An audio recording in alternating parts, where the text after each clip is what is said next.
Brush, brush, brush. Brush, brush, brush. Ha!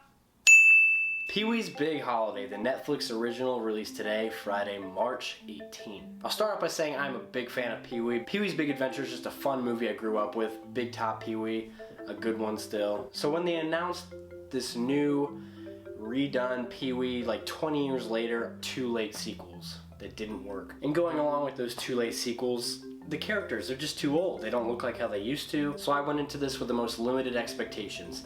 And that's how you gotta go into it. Because I enjoyed this thoroughly. The character of Pee-wee is still there within Paul Reubens. I mean, it feels like this guy has not missed a beat. And let's just set the record straight. Paul Reubens is not a fucking child toucher. Do a little bit of research and you'll find that out. This story is Pee-wee lives in a small town. He's never left, never been on vacation. And he meets Joe Manganiello, who does play himself. He meets him and he's having a birthday party in New York and he wants Pee-wee to come. And Pee-wee accepts, and that's where the holiday comes from, Pee-wee's Big Holiday. And it's the story of his adventures across the United States, and oh my god, I laughed a lot. Like I said, I went in with the tiniest expectations and I came out very happily and pleasantly surprised. The same formula is there, the same Pee-wee humor is still there.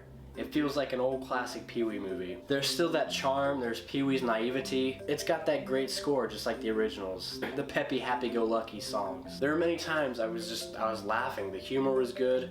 There's a part where you feel like it's gonna be extended too long, but the delivery is so well done by Paul Reubens that it just makes it such a good scene. And if it wasn't Paul Reubens delivering it as Pee-wee, I don't think I would have laughed as much. And it was so good to see Paul Reubens and Diane Salinger together again as they were in Big Adventure. The movie starts to trail off a bit at the end. It starts to get a little dumb. But for the most part, this was definitely enjoyable, and if you have a Netflix subscription, I definitely recommend you check it out. All in all, this is not something that is probably going to impress you too much, but if you go in with low expectations, and if you're a fan of Pee-wee the character in general, I think you'll have a fun time with it. This is just a short little review just to give you an idea of what it's about. Thank you guys as always for watching, and I'll see you next time.